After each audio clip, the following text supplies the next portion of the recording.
سڵاوتان لێبێت لە شارپرێسەوە پوختەی هەواڵی ئەمڕۆتان پێشکەش دەکەم.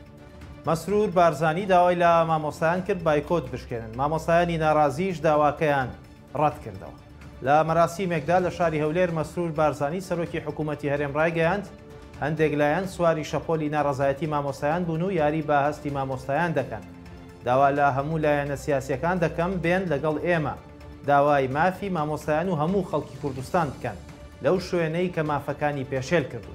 بارزانی جەختیشی کردەوە بە هیچ شێوەیەک ڕێگە نادەن مافی هیچ مامۆستایەک بفەوتێت و هەمویان قەرەبوو دەکرێنەوە. هیواشی خواست مامۆستایان بگەڕێنەوە قوتابخانەکان.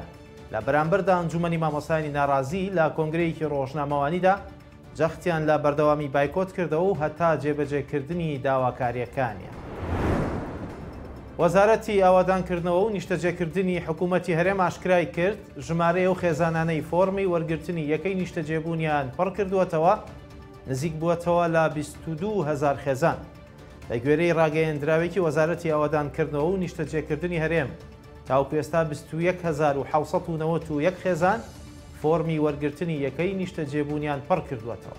هەر بەپێی ڕاگەیەندراوەکە پڕکردنەوەی فۆرمی وەرگرتنی یەکەی نیشتەجێبوون تاوەکو ڕۆژی یەکی کانونی یەکەمی ئەم ساڵ بە ڕێگەی ئۆنلاین بەردەوام دەبێت. ئاماژە بۆ ئەوەش کراوە ئەو خوازیارانەی کا فۆرمەکانیان پڕ کردووەتەوە هەژماری تایبەت بە خۆیان هەیە تاوەکو وادەی ئاماژە پێکراویش دەسەڵاتی پێداچوونەوەیان بە زانیاریەکانی خۆیاندا هەیە لە سیستمەکەدا و دواتر هەر لە ڕێگەی هەژمارەکەی خۆیانەوە توانای وەرگرتنەوەی ئەنجامەکانیان هەیە.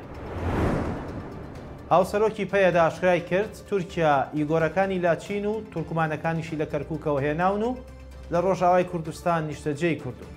ساڵح موسلیم هاوسەرۆکی پارتی یەکێتی دیموکرات بە شارپرێسی ڕاگەیاند ئەردۆغان بەشێکی زۆر لە ئیگۆرەکانی لە چینەوە بۆ تورکیا و دواتریش بۆ ڕۆژاوای کوردستان گواستوتەوە و چەکی پێداون و دژی شەڕڤانان و کورد شەڕیان پێدەکات. ئاماژەی بۆ ئەوەش کردووە تورکیا تورکمانەکانی کەرکووکیشی لە باب و سەرەکانی نیشتەجێ کردووە.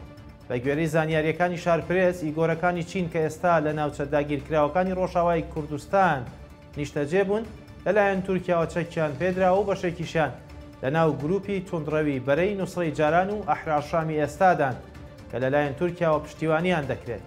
کێشەی ئیگۆرەکان کە کەمینەیەکی موسڵمانن لە چین یان ئەوانەی بە تورکستانی ڕۆژهەڵاتی دەناسێن کێشەیەکی نەبراوەی چینە بەڵام لەلایەن تورکیاوە وەک کارتێکی سیاسی بەکاردەهێنرێت.